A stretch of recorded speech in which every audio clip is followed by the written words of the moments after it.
अंधेरे का कोई पता नहीं। जब जीव की तृप्ति होती है तो मूर्छा सी जाग जाती है।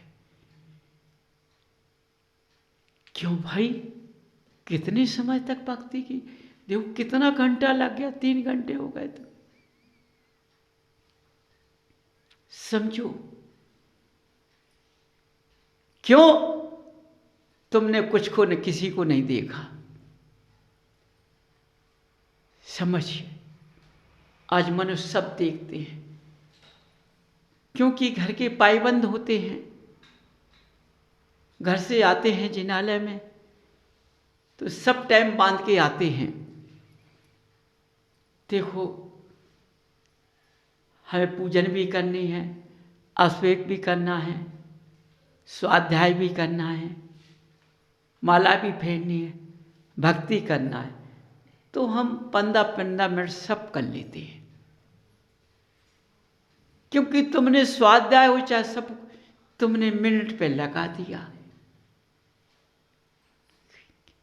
घर पहुंचते तो पत्नी बोलती है, आज क्या हो गया, मंदिर में तुम्हें इतना समय लग गया है?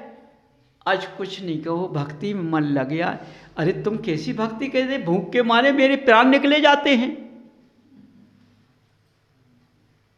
ठीक है भाई, कुछ नहीं, हम कल से पहले आ जाएंगे। एक भक्त पत्नी ने झरपट को दिया। पत्नी ने भी सोचा तो चलो अच्छा है, मेरा पति भक्ति तो कर रहा था। तो उसने पेट को देखा, अपने भोग इंद्री को देखा, तो उन्होंने कल से अपनी जिनालय की भक्ति का त्याग कर दिया।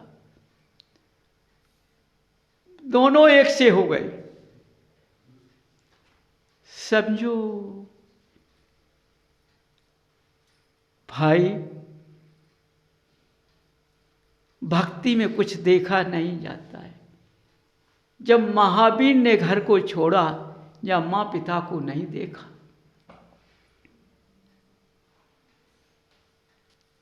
माँ पिता के रुदन को देखते ना तो महावीर नहीं बन पाते।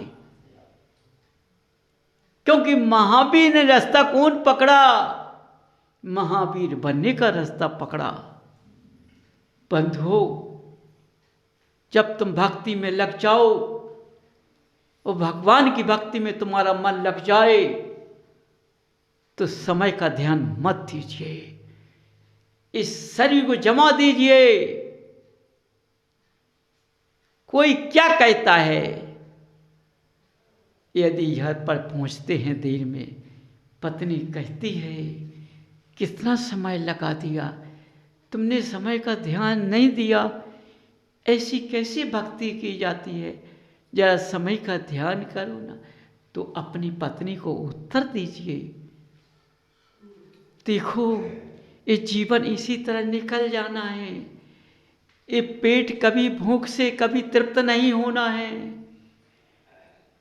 जीवन खाना खाना में चला जाना है।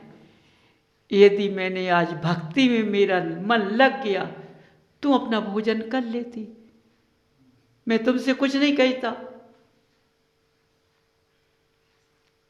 और तुम भी भक्ति करने बैठ जाती घर पर, तो तुम्हारी भूख का पता तो नहीं पड़ता। यदि पत्नी उत्तर देती है, कब से भक्ति करने लगे हो? जब से मुझको भगवान की याद आ गई, जब से भक्ति में लग गया। तुम भी लग जाओ। ठीक है। पत्नी कहेगी ज्यादा बात मत बनाओ, जल्दी खाने बैठ जाओ, शांति पकड़ो, क्रोध मत हो, मुझको कपड़े बदल लेने दो। समझो, इस तरह से वार्ता करने के बाद में पत्नी की रुझान बदल जाएगी, महिमा बदल जाएगी। यदि तुम जिनालय में समय लग गया तो पत्नी सोचेगी मेरा पति भक्ति में लग गया है, चाहे चौपट पे बैठ जाओ। फिर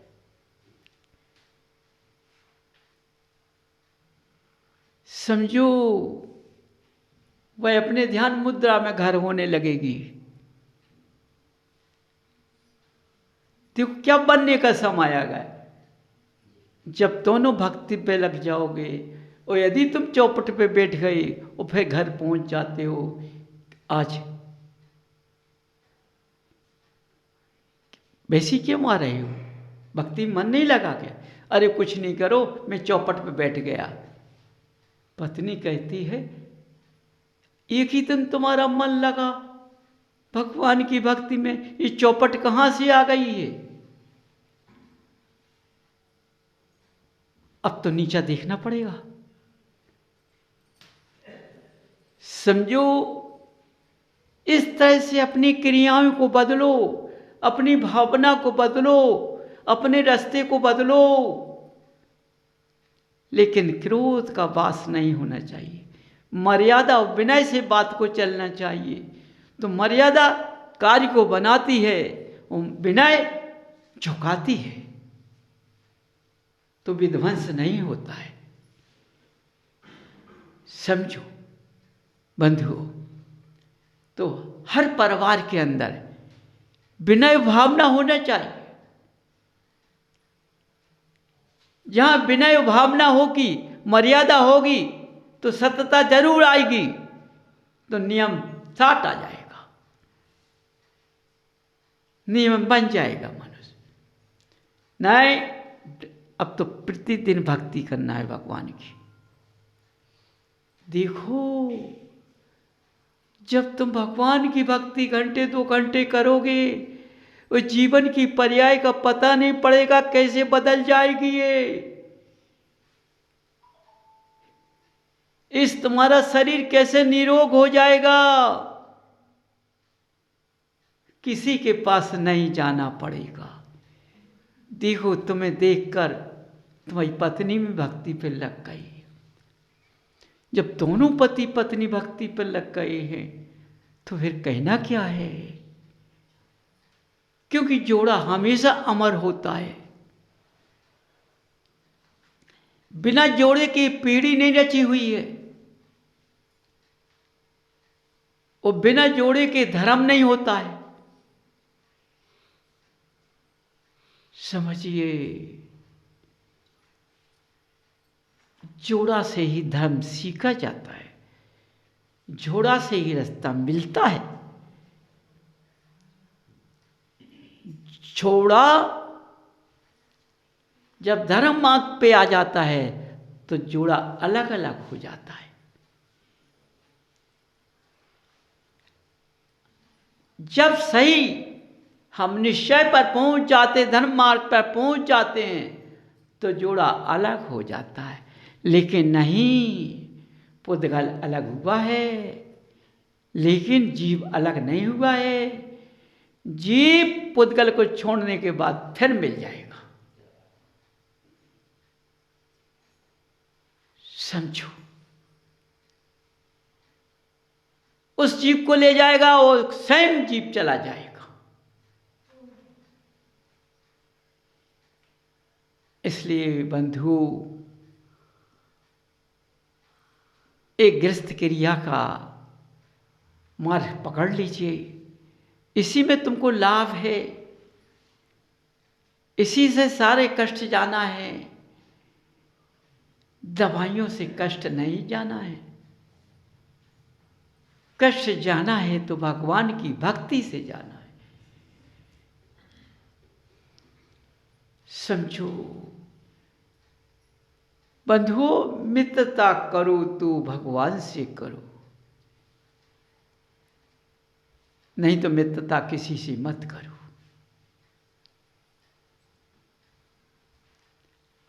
इसलिए समझ जाओ, अपने विवेक को मत खो देना। आज का समय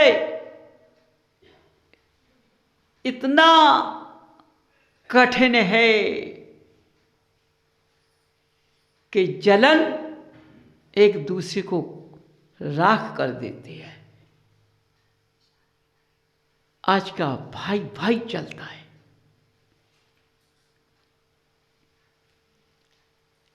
बेईमानी दिखाई जाती है कि हम अपने भाई को कब नीचा दिखाएं। जहां ये भावना आ जाती है वह भाई नहीं होता है। किसी की बातों में आना, बड़े विवेक से सोचना, क्योंकि जब तुम्हारी फुलवार हम देख नहीं पाते हैं तो किसी प्रकार से रास्ते को काटना चालू कर देते। बड़ा सोच समझ कर चलना पड़ता है।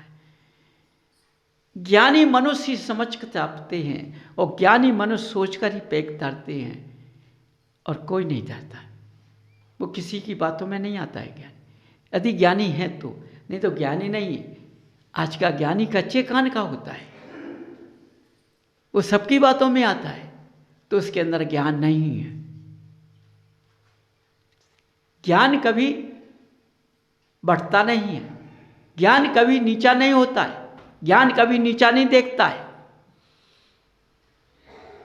हमेशा ऊपर रहता है, हरा भरा रहता है, उसको कोई झुका नहीं पाता है। इसलिए बंधु, हर बात को समझो। तुम कितने प्रकार से तुम्हारे महावीर की आभा में क्या क्या निकल रहा है कि अपना सुधार करो, अपनी वाणी का सुधार करो।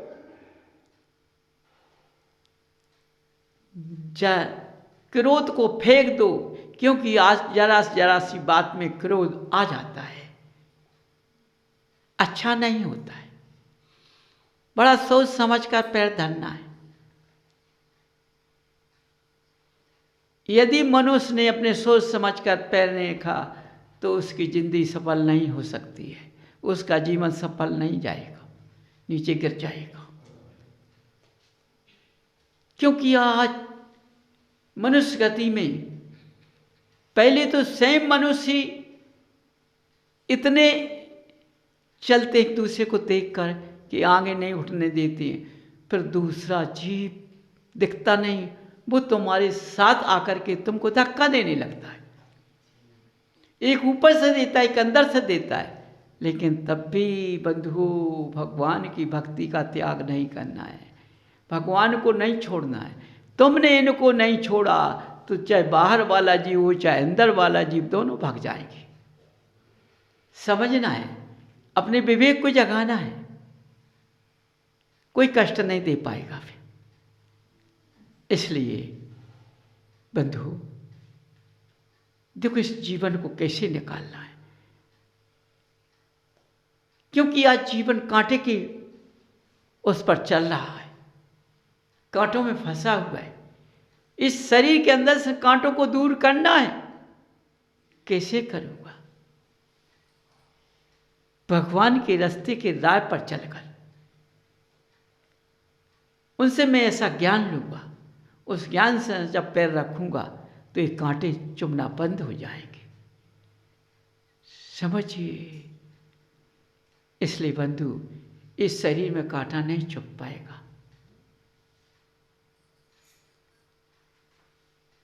ये पुद्गल फूल की तरह रहेगा, कंचन काया बनेगी। भक्ति करने वाला जीव हमेशा चमकता है, मुरझाता नहीं है। जो भक्ति नहीं करता उसका चेहरा शरीर मुरझा जाता है। जैसे पौधे में पानी देते हैं तो खिलता है, और कोई पौधे में पानी भी दिप जाए तो नहीं खिलता है। समझ लो, इस पौधे ने सिंचित नहीं है, असंचित है। हर बात का ज्ञान और ध्यान लगाना है। इसलिए तुम देखो, किसी कार्य को देखकर खुश नहीं कहीं होना चाहिए, गंभीरता रखना चाहिए। ऐसा ना हो कि हमारी खुशी से हमारा काम बिगड़ जाए, क्योंकि खुशी दूसरा देख नहीं पाता है। इसलिए यदि वो खुशी हमको दिख रही है तो मैं शांति से उसको पी जाऊं, कोई देखने ना पाए, तो मेरा काम कोई चौपट नहीं कर सकता, कोई बिगाड़ नहीं सकता है। समझो, हो सकता है कोई हमारे कंधे के पास बैठा हो, वो मेरी खुशी को जाकर उसमें अपना दाव लगा देगा तो हमारी खुशी चली जाएगी। इसलिए जब तुम खुशी में भगवान को पकड़ लोगे तो सारे दाव फेल हो जाएंगे। इसलिए बंधु, जाग जाओ। जीवन जो तुम्हें मिला है वो मुस्कुराने के लिए मिला है, चमकने के लिए मिला है। जब मेरा शरीर चमकेगा और मेरा मन मुस्कुराएगा तो फिर आपत्ति कैसे आ पाएगी? आपत्ति कही वो तो मुस्कुरा रहा है, इतना कष्ट दिया तब भी मुस्कुरा रहा है, इतनी हमने प्रेरणा दी उसको तब भी मुस्कुरा रहा है। इसलिए चलो भाग चलो, छोड़ो उसको। देखो, तुम्हारी गंभीरता को देखकर आपत्ति को भगना पड़ा। इसलिए मजबूत बन जाओ तुम लोग, और हर मनुष्य अपने भगवान को पहचान लो।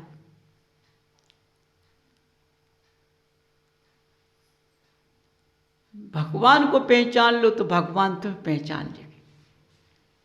जान लो, मेरी हंसी में खुशी में कोई विध्वंस नहीं कर सकता है। समझ चाहिए। वाणी विराम। जय बोलो महावीर भगवान की।